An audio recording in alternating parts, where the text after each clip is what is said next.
In the previous episode, we dissected the steel core of America's power. It doesn't sit in the tar-thick oil fields of Caracas. It lives in the numbers dancing through SWIFT and in the US dollar's unlimited privilege to print. But there's a question any clear-minded person has to ask. If the dollar throne matters that much, has anyone ever dared to put their hand on it before?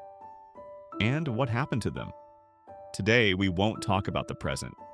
We're going to move backward through time and meet the ghosts. Men who once ruled their regions, who commanded formidable armies and sat atop vast resources, yet ended their lives in cramped hideouts, or in bitter, humiliating deaths. Saddam Hussein of Iraq, Muammar Gaddafi of Libya. They didn't die because they were tyrants. The world is full of tyrants, many of them still shaking hands with Washington. They died because they committed an unforgivable sin in the silent rulebook of global financial mafia. They tried to sell oil without using US dollars. Welcome to the darkest chapter of modern geopolitical history. The curse reserved for those who dare to break the line. Welcome to Unsaid Truths. There are truths society doesn't want you to know. The fog called weapons of mass destruction, and the death of Saddam Hussein. Let's go back to 2003. The entire world held its breath as US cruise missiles rained down on Baghdad. The official reason, repeated across every mainstream headline, was simple. Saddam Hussein possessed weapons of mass destruction. Sounds noble, doesn't it? Humanitarian, protecting world peace. But 20 years later, when the smoke cleared and the rubble grew moss, what did they find? Not a single gram of chemical weapons, not a trace of nuclear capability. So why was the US willing to spend billions, kill countless people, spill oceans of blood, mobilize hundreds of thousands of troops, and even sacrifice American soldiers just to overthrow a man they knew had no fangs? The answer lies in an event 3 years earlier in November 2000. Saddam Hussein, arrogant, yes, but brutally practical, made a decision that amounted to geopolitical suicide. He declared that Iraq would no longer accept US dollars in exchange for oil. Instead, Iraq would sell oil in euros. To an ordinary person, that sounds like a simple currency switch. But to Washington, it was a direct declaration of war on the petrodollar system. Imagine this. If Iraq, a country sitting on massive oil reserves, successfully shifted to the euro, other OPEC nations would see a path out of America's grip. Global demand for dollars would fall, and America's money printing machine would begin to stutter. Because it's simple. When dollar hoarding declines, the number of countries that must hold dollars as reserves declines with it. And the US could not allow Saddam Hussein to live long enough to prove that the world can function without USD. Saddam Hussein's execution by hanging in 2006 wasn't justice for the Iraqi people. It was a blood message sent to the entire Arab world. Oil may belong to you, but the unit that prices it belongs to us. Whoever dares to change the rules will be erased. The dream of a gold dinar and the self-written death sentence of Muammar Gaddafi. If Saddam Hussein broke the line by choosing another strong currency, Muammar Gaddafi went a step further. He wanted to create an entirely new game. Gaddafi wasn't a normal politician. He was a dangerous dreamer. He understood that whether it was the US dollar or the euro, Africa and the Arab world would remain slaves to Western finance. So what was his dream? A United States of Africa with a single common currency, the gold dinar. Gaddafi wanted to use Libya's 143 tons of gold reserves to back a new currency. He called on Muslim and African nations to unite, settling oil payments in gold instead of America's worthless green paper. Pause for a moment and consider how terrifying that idea was for Washington. A currency backed by real gold, adopted by a bloc that controls a large share of the planet's resources. That isn't just breaking the line. That's rebuilding a new financial fortress, directly threatening and potentially shattering the dollar's monopoly. So what happened? In 2011, under the banner of protecting civilians during the Arab Spring, NATO intervened militarily in Libya. Hillary Clinton, then US Secretary of State, smiled brightly on camera upon hearing Gaddafi had been killed. "We came, we saw, he died." Later, declassified emails from Clinton's own office confirmed a brutal truth. The real driver of the Libya intervention wasn't democracy. It was fear. Fear that Gaddafi's gold dinar would weaken France's influence in Africa and threaten the stability of the Western financial system. Libya, once the highest living standard country in Africa, a nation with no foreign debt, was thrown into a black hole of civil war, poverty, and chaos. That was the price of daring to dream of financial independence. Venezuela and Maduro, the next challenger or the next victim? Now, look at Venezuela today.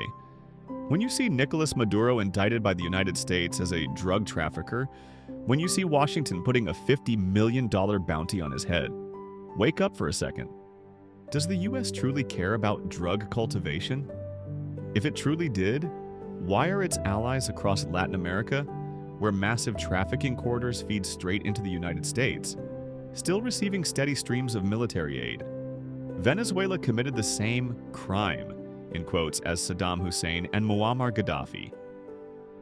Under the desperation of sanctions, Maduro did exactly what Washington fears most. First, he accepted oil payments in China's renminbi. Second, he built direct oil-for-gold swap channels with Iran and Russia. Third, he signaled the launch of a digital currency, Petro, designed to route around SWIFT.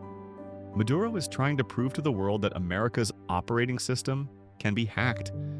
And that is precisely why Washington cannot sit still.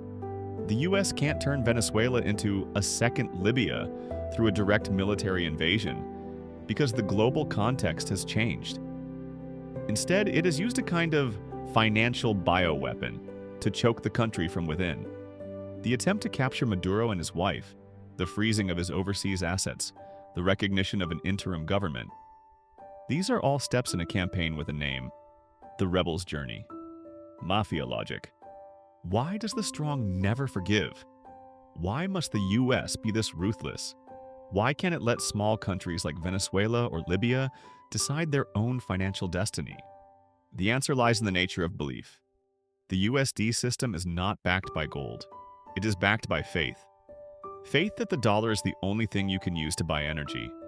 All it takes is one small breach, one country that successfully breaks the line without being punished, and the world will realize the dollar god is nothing more than a clay giant.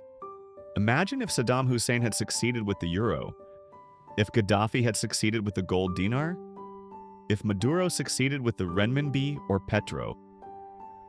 America would lose its ability to tax the world. It wouldn't be able to print money to fund carrier strike groups. It would be forced to face its own $38 trillion debt. That would be a systemic collapse. So for Washington, overthrowing rebels is not a policy choice. It's a survival instinct. We are living in a strange historical moment. Saddam Hussein and Gaddafi fell in isolation, because back then, the US was the only unipolar superpower. But Maduro today is different. Behind him are not only ruined oil fields, but a rising bloc, Russia and China, two powers searching for ways to break the dollar's chains. The petrodollar curse has held for half a century. It has erased dynasties and turned thriving cities into ash. But this time, in Venezuela, the war looks more complex than ever. The ghosts of Saddam and Gaddafi leave us with a chilling truth. In geopolitics, there is no right or wrong, no good or evil, only those who obey the rules and those who dare to challenge them. Venezuela may become the next victim of that curse, or it may become the first fracture, a signal that a monetary empire is beginning to fall. But whatever the outcome, remember this: when great powers preach democracy or human rights, look past the sermons. Look at the oil fields or the money flows. That's where you'll see the real face of power. A dark alliance, Venezuela as an empire's laboratory. So why hasn't Maduro fallen yet?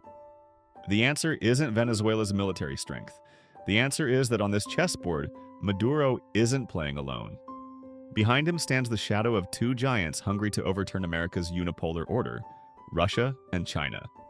In the next part of this episode, we'll dissect a truth Western media works hard to bury. Venezuela is no longer an independent country in the ordinary sense. It has become a survival laboratory where Russia and China test new financial and military weapons, preparing for a total confrontation with Washington. Russia and the steel shield in America's backyard. Look at how Russia shows up in Venezuela. When Washington declared that all options are on the table, including military intervention, Russia's Tu-160 strategic bombers suddenly landed in Caracas. That was a direct slap at America's Monroe Doctrine, the doctrine that treats the entire Western Hemisphere as its untouchable backyard. But Putin doesn't help Maduro out of kindness. Russia sees Venezuela as a strategic sacrificial piece. First, military deterrence. Russia needs a forward position right on America's doorstep to answer NATO's eastward expansion. Every time the US squeezes Russia in Ukraine, Moscow reminds Washington through military advisors and weapons contracts in Venezuela. Second, energy brokerage. When Venezuela was hit with sanctions, Russian oil giants like Rosneft moved in. They didn't just extract, they helped Maduro launder oil, shipping illicit crude through so-called dark fleets to sell into Asia. Russia made enormous profits while taking hold of the valve on the energy lifeline of one of the most oil-rich countries on Earth. For Moscow, Venezuela is a stress test.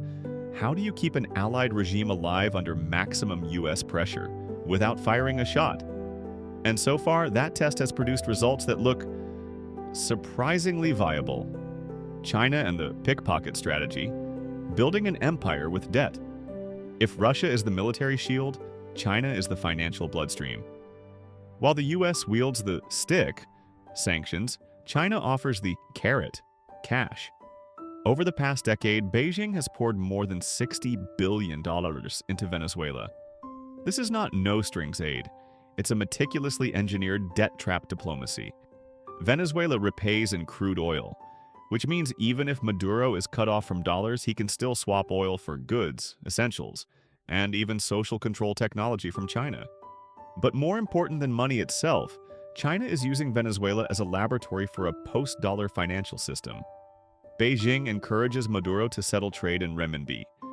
It helps Venezuela build a national card system, sold as a digital tool to distribute food, but in reality, a data-driven social surveillance architecture. China wants to prove something radical. A country can survive, trade, and run society without relying on any American technology or American money. And if this model succeeds in Venezuela, China will sell it to the entire developing world. That's how it quietly undermines the foundations of the American empire. A proxy war fought in numbers. And stay awake to this. Venezuela is the arena of the biggest asymmetric war of the 21st century. The US shoots Venezuela with treasury sanctions. Russia answers with S-300 air defense systems and elite forces like Wagner to protect key individuals. China answers with cross-border payment rails, alternatives to SWIFT, designed to neutralize the dollar's chains. They are turning Venezuelan suffering into data points inside a geopolitical laboratory. Every time a US sanctions package fails to topple Maduro, strategists in Moscow and Beijing smile. They are learning how to become immune to American power. Venezuela is where the idea of a multipolar world is being forged, in bone and blood. And if Maduro finally falls, it will be a blow to Russian and Chinese ambition. But if Maduro survives by any means, that survival becomes living proof that America's unipolar era is edging toward its end. The bitter truth, the chess piece has no voice. So in this game between the world's bosses, where are the Venezuelan people? The bitter truth is that they are hostages. Washington is willing to let Venezuelans starve to manufacture rebellion. Russia and China are willing to let Venezuelans drown in debt to keep an anti-US forward post standing. None of them truly cares about freedom or bread for ordinary Venezuelans. They care about their position on the global map of power. We are watching a shift in the current of history. Venezuela is no longer the story of a single South American country. It is the death bell for the old order. When empires begin using a nation as a laboratory, it means a larger war is moving closer. Don't stare at the chess piece. Watch the hand that moves it. Remember, in geopolitics, the enemy of my enemy is my friend. But that friend may also be the one placing a new chain around your neck. Russia and China are not saving Venezuela out of solidarity. They are saving Venezuela because they don't want to be next on America's operating table. They are building a dark alliance, a parallel order where the US dollar is no longer the measure of value. So what's the lesson? If you only watch the protests in the streets of Caracas, you're being misdirected. Watch the cargo ships moving gold and oil between Russia and Venezuela. Watch the oil contracts denominated in renminbi. Watch the Russian-speaking military experts guarding oil fields. That's the real board. And in this world, if you don't understand your own position, you will remain nothing more than a piece, sacrificed at the banquet table of empires. Welcome, one step deeper into the light of truth. This is Unsaid Truths, and I'll see you in the next episode, where we decode the most devastating weapon of all, hyperinflation. How America can sell a nation to ruin from the inside. Through your wallet.